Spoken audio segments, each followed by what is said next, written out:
এখন আমি দেখাতে যাচ্ছি অডাসিটির মাধ্যমে কিভাবে ভয়েস রেকর্ড করে সুন্দর একটি অডিও তৈরি করবেন।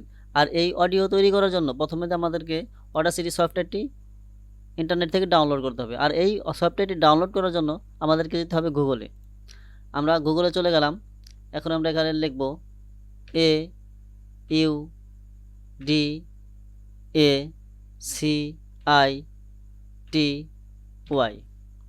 এখানে আমরা সার্চ করব। সার্চ করার পরে দেখেন এখানে চলে আসছে প্রথম যে ওয়েবসাইটটি চলে আসছে, এই যে অডাসিটি সফটওয়্যারের যে লোগো দেওয়া আছে, এই ওয়েবসাইটে আমরা প্রবেশ করব। প্রবেশ করার পরে দেখেন এখানে লেখা আছে ডাউনলোড অডাসিটি 3.7.3। এখানে আমরা ক্লিক করব। ক্লিক করার পরে কিন্তু এটা ডাউনলোড হবে। এই যে দেখেন এখানে কিন্তু ডাউনলোড শুরু হয়ে গেছে, অডাসিটি ডাউনলোড হচ্ছে। তো এই সফটওয়্যারটি আপনারা অন্যান্য সফটওয়্যার যেভাবে ইনস্টল করেন ওইভাবে ইনস্টল করবেন। নেক্সট, ওকে, এরকম নেক্সট আসবে, এরকম আপনি ইনস্টল করে ফেলবেন। ইনস্টল করার পরেই আমরা আমার এখন এটা আসলে ডাউনলোড করার প্রয়োজন নয়, শুধুমাত্র দেখানোর জন্য ডাউনলোড করলাম, কারণ আমার ডাউনলোড করা আছে, আমি ইনস্টল করে রেখেছি।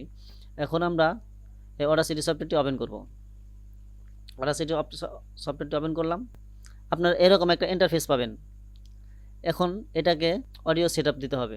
আর যে অডিও সেটআপ লেখা আছে, এখানে যাওয়ার পর আপনি এখানে যে রেকর্ডিং ডিভাইস আছে এখানে আপনি চলে যাবেন। এখানে যাওয়ার পরে আপনি মাইক্রোফোন রিয়েলটেক হাই ডিফিনিশন এখানে ক্লিক করে দিবেন।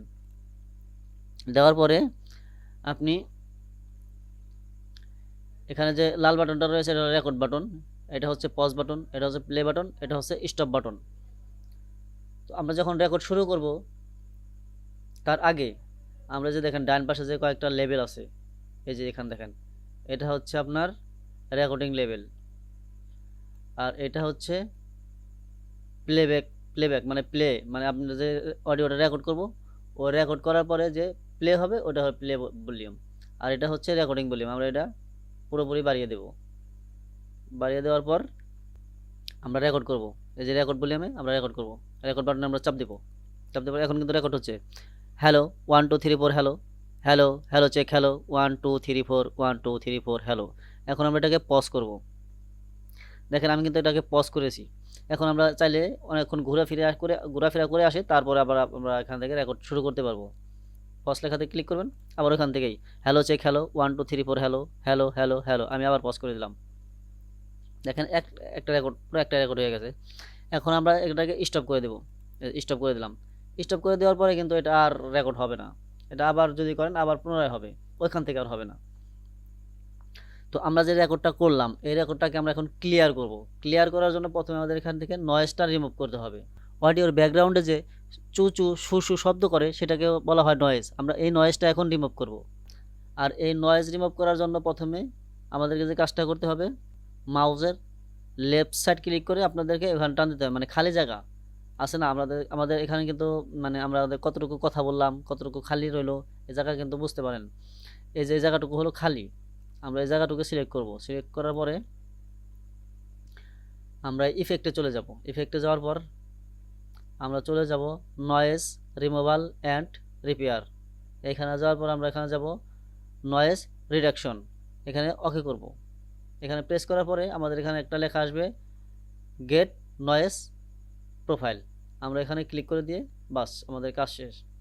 এখন আমরা এই পুরোটাকে সিলেক্ট করবো। দেখেন এখান থেকে ধরে এইভাবে মাউসের লেফট সাইড ধরে এইভাবে টান দিলে সিলেক্ট হয়ে যাবে। অথবা আপনি যদি কিবোর্ডের কন্ট্রোল এ প্রেস করেন তাহলে কিন্তু আপনার এটা সিলেক্ট হয়ে যাবে। সিলেক্ট করার পরে আপনি আবার ইফেক্টে চলে যাবেন। ইফেক্টে যাওয়ার আবার same noise removal and repair. এখানে যাওয়ার পর আপনি এই যে নয়েজ রিডাকশন এখানে যাওয়ার পরে ক্লিক করবেন। যে এখন যে এখানে আর কোনো কাজ নাই, শুধুমাত্র এখানে ওকে করে দিবেন। বাস ওকে করে দেওয়ার পরে আমার মানে অডিওর নয়েজ সব চলে গেছে। দেখুন আমি যদি এখন একটু প্লে করে দেখাই আপনাদেরকে, hello 1 2 3 4 hello, hello hello check, hello 1 2 3। দেখেন এখন আমি এটাকে কি করব, আরেকটু করব। এটা আরেকটু ভালো করার জন্য এটাকে আমার আবার সিলেক্ট করতে হবে। সিলেক্ট করার পরে আমরা এখানে যাব ইফেক্টে। ইফেক্টে যাওয়ার পরে আমরা চলে যাব যে ভলিউম অ্যান্ড কম্প্রেশন। এখানে যাওয়ার পরে আমরা চলে যাব এই যে নিচে দেখেন লেখা আছে নরমালাইজ। এই নরমালাইজে দিব, অ্যাপ্লাই করে দিব, বাস আমাদের কাজ শেষ। এখন আমরা আবার এই অডিওটা প্লে করব। এই যে দেখেন, hello 1 2 3 4, hello hello hello check, hello 1 2 3 4 1 2। অডিওটা কিন্তু আগের চেয়ে অনেকটাই সুন্দর হয়ে গেছে, একদম ক্লিয়ার। আপনি চাইলে এইভাবে অডিওটা ক্লিয়ার করতে পারবেন। এখন আমরা যে কাজটা করলাম, এই অডিওটা আমরা একটা অডিও আকারে কিভাবে বের করব, তার জন্য আমাদের যেতে হবে এই যে উপরে দেখেন ফাইলে যাওয়ার পরে এই যেখানে লেখা আছে এক্সপোর্টে যাওয়ার পর এখানে অনেকগুলো ভার্সন আছে, মানে অনেকগুলো ফরম্যাট আছে। আপনি চাইলে MP3 করতে পারবেন, WAV করতে পারবেন, আরও অনেকগুলো আছে, অডিও আছে। আমরা যা MP3 করলাম, MP3তে ক্লিক করব। ক্লিক করার পর আমরা কোথায় সেভ করব, ধরেন আমরা ডেস্কটপে সেভ করব। এই যে ডেস্কটপে সেভ করব। ডেস্কটপে সেভ করার পর আমরা এখানে একটা নাম দিয়ে দিব, AUDIO, অডিও নাম দিয়ে দিলাম। এখানে আমরা শুধু সেভ দিয়ে দেবো। সেভ দেওয়ার পর এখন আবার ওকে দিয়ে দিব। বাস, আমাদের কাজ শেষ। এখন এটা কিন্তু আমাদের অডিও নামে একটা ফাইল, এই দেখেন এখানে ডেস্কটপে এসে পড়ছে। এইভাবে কিন্তু আপনি অডাসিটির মাধ্যমে সুন্দর একটা অডিও তৈরি করতে পারবেন। তো ভিডিওটি যদি ভালো লাগে অবশ্যই ভিডিওতে একটা লাইক করবেন, কমেন্ট করে জানাবেন।